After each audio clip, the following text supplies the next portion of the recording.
teammate, Jimmy Finley. Where's Jimmy? There's Jimmy.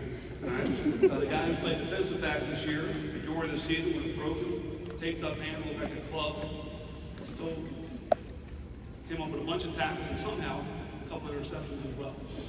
Well, you guys know Jimmy, now you know Uncle Mike. To Elder fans who come to sporting events and concerts for years and been greeted on your way in by our esteemed Cincinnati police officer, Thomas Finley, whose smile is as wide as this stage, you know Big Brother Mike. If you lived on the west side for a while, you may have had the pleasure to meet Rita Finley. And trust me, if you would know if you met Rita Finley. She has more personality in her tip of her pinky than I do in my whole body. And if you do, now you know Son Mike. Lastly, many Cincinnatians will know our former Cincinnati Police Chief, Tom Stryker, a 1971 Elder grad.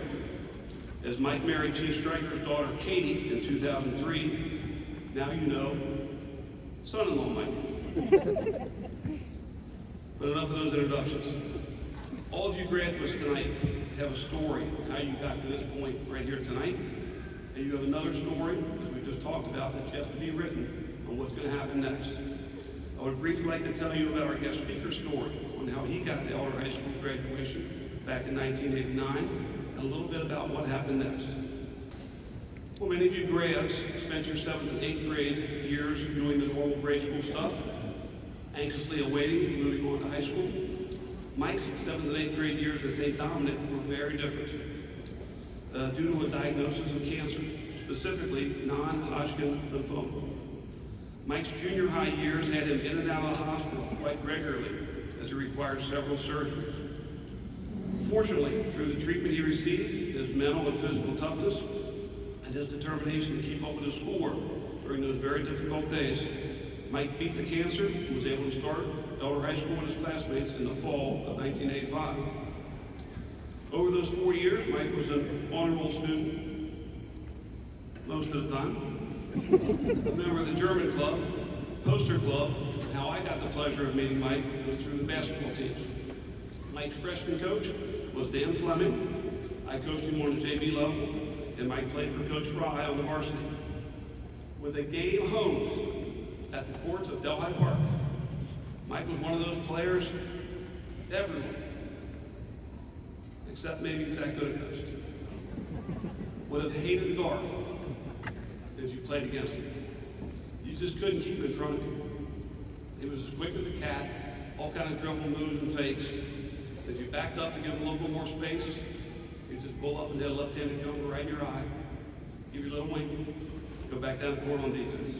You just couldn't win. And he was tough too. He would trip his own grandmother, I believe, if he would help his team win the game. Now, as a coach, I couldn't condone that. Of course, unless it was a GCL game.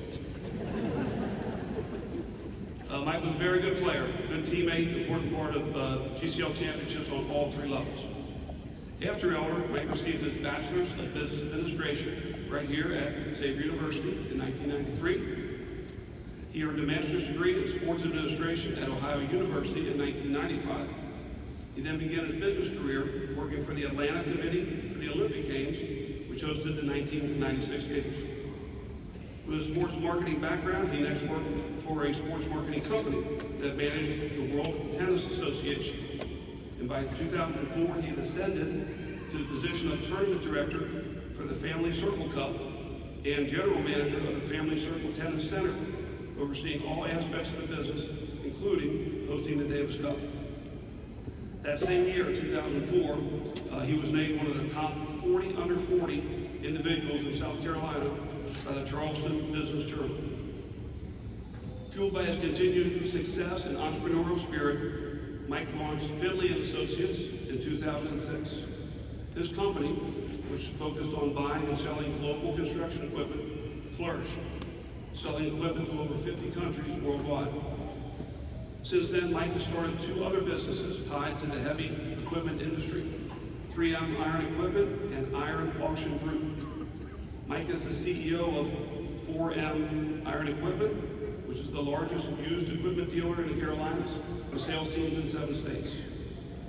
While everything has been going wonderfully in his personal and professional life, Mike had another health scare late last year and received another cancer diagnosis, this time prostate cancer. But I'm happy to report the treatment was successful and Mike is doing very well. Although he is living with his lovely wife and 4 children in Charleston, South Carolina, or as Coach Pat Kelsey, fans everywhere, including nephews Sammy Whitmer and Brady Wall, and I prefer to call it our city, Mike has continued to generously support Elder as a member of the PAC 100, which funds the upkeep and maintenance of the Panther Athletic Complex, which particularly benefits all of our tennis, soccer, track and field, and baseball athletes. Please welcome back our guest speaker and entrepreneur, a 2-time cancer survivor, a 1989 grad, and a good friend of Elder High School, Mike Finley.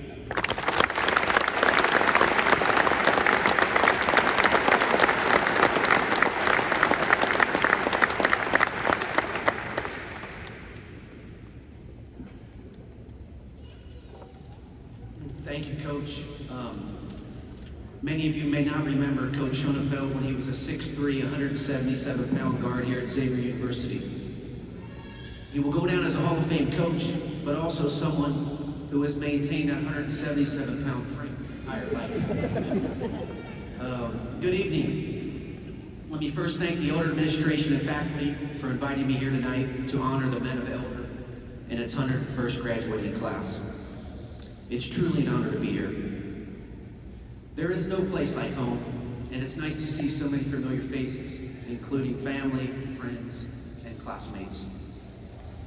When I went to school here, your principal, Mr. Ruffy, was a 25-year-old math teacher and a wrestling badass. If you stepped out of line in class, he'd just work you over on the mat after school. He was MMA before there was MMA. And let me not forget about Mr. Crimer. As we all know, Mr. Crimer doesn't age, so I have no idea how old he was back in my day.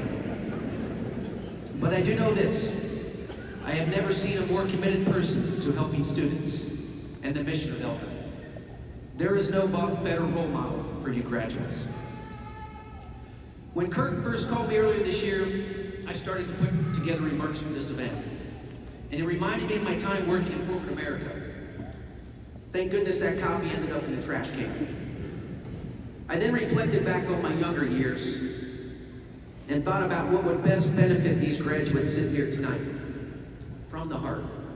So we will take that approach. My parents, like these 171 graduate parents, sacrificed to allow me to attend Elder High School. They had blue-collar careers that did not have the financial means to send 4 kids to private high schools. But they had conviction that Elder was a place that would help mold us boys into men. Your parents had that same conviction and are super proud of each of you. I hope this evening or soon after, you graduates will have the conversation of gratitude with your parents on the sacrifice that they have made on your behalf. They could have gone on a lot of great vacations with the tuition they paid, but instead invested in you and your future. There are many young men that want, but don't get this Elder opportunity. What is this Elder opportunity, and how does it affect your future? Yes, everyone here tonight knows Elder is a special place. The mission includes things like integrity and compassion. Generation and generation of students that have graduated and love the high school experience, faith, academics, coaches, mentors, among others. You graduates will meet a lot of friends in your life, but for most of you, your Elder classmates will be your best friends, whose loyalty is boundless. In my young business career, I befriended a gentleman named Paul Flory, who owned the Western Southern Professional Tennis Tournament in Kings Island. He was a former Procter & Gamble executive, and we would meet for breakfast a few times a year at meetings. Our first breakfast was over in London at Wimbledon, and I was overly prepared to engage his wealth of knowledge, listen to his advice, And perhaps, just perhaps, he would consider me for a future opportunity. Paul loved that I was a Cincinnati guy, but the thing he loved most was that I was an elder guy. Our meals typically centered around elder, the grit and passion of the people. He would tell all of our work partners from all over the world that I went to the greatest high school in America. You would have thought he was a graduate. Or perhaps an avid football fan that attended Dad's Club to evaluate Coach Ramsey's play calling. But he was neither. This opportunity, this brand, is held in the highest esteem, and you graduates here tonight are an integral part of it. Be proud of this honor, and always remember where you came from. We all grew up with our story. Coach alluded to mine a little bit. Growing up on the west side and being kids were incredible times. That changed in the 7th grade. I went in for surgery to have my appendix removed and was soon diagnosed with stage 3 non-Hodgkin's lymphoma cancer. I spent a full summer at Cincinnati Children's Hospital. I had numerous roommates during my time. Some would go home, and others would eventually go to ICU and succumb to the disease. During my darkest day, at 13 years old, I weighed 67 pounds, and I was just trying to make it to the next day. I missed a lot of school, but the kind people in St. Dominic allowed me to graduate with my friends so we could all attend Elder together. That was really important to me. I was very embarrassed to have cancer, but it did give my life purpose and clarity. You graduates, your future life is a journey that will be filled with many highs and lows. It will at times feel like a roller coaster ride. Always maintain a positive attitude and stay on track. Better things will come. Your life has great purpose. As I grew up, my achievement in high school and college could best be described in one word: mediocre. I was an average student, really didn't have a clear pathway, with a lot of ambition. How many graduates down here does this apply to? Please do not raise your hand, but this may apply to some of you. I completed my education and started to take jobs and decided mediocrity was not going to define me in moving forward. I was blessed in so many ways and decided my best opportunity to maximize my potential was to get outside my comfort zone, which was Cincinnati. I needed less distractions, which would help me become more disciplined. Graduates, finding your pathway to future success may require you to get outside your comfort zone and be different. Embrace it. After leaving the Queen City, as Coach alluded to, I spent 10 years working for a large media company in their sports marketing division. I kept it simple. I had 2 goals. Show up every day with the best work ethic in the building, and whenever my boss asked me to do something, no did not exist in my vocabulary. This had risk to take on projects that were not specifically in my wheelhouse, but also the ability to diversify my skill set and learn so many new things. One such example was the stadium project we built in South Carolina. We struck a partnership with the city, state, and counties to fund the majority of the project, but we had no one in our company with large-scale construction background. My boss at the time approached me about taking the job.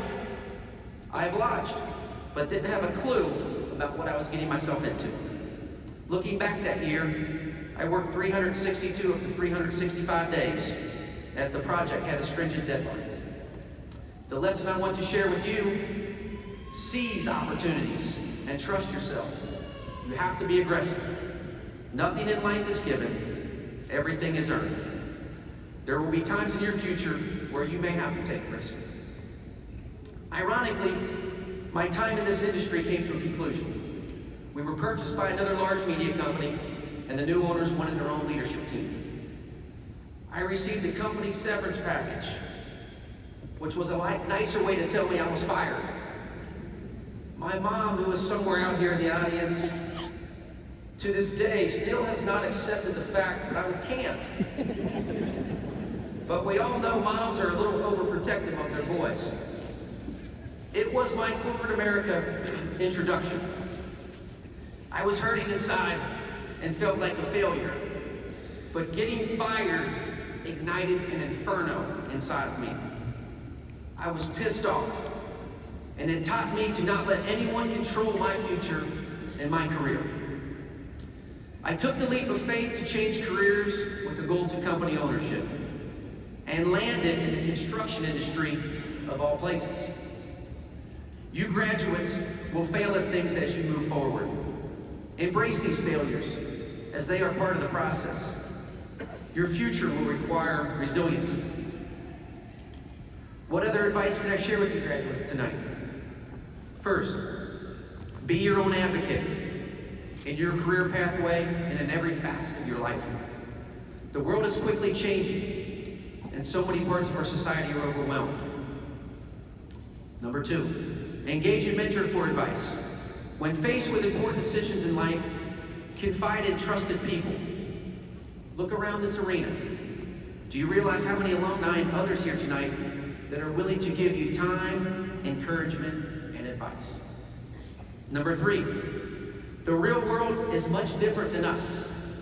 You guys have been taught if you give your word, you live by it. You are trusted and have high ethical standards. Remember, the moral compass of our society is a variable. Number four, communication skills and how you manage your name matter in your future. Consider calling versus texting to give a more authentic representation of you. If you want to participate in social media, keep it positive. The first place a future employer gets to know you is a social media search, not even a resume. Number five, one mistake can lead to tragedy. My older brother Tim died in a car accident leaving a Bengals game years ago, drinking and driving. Our family has never really talked about it. It's a pain that will never go away.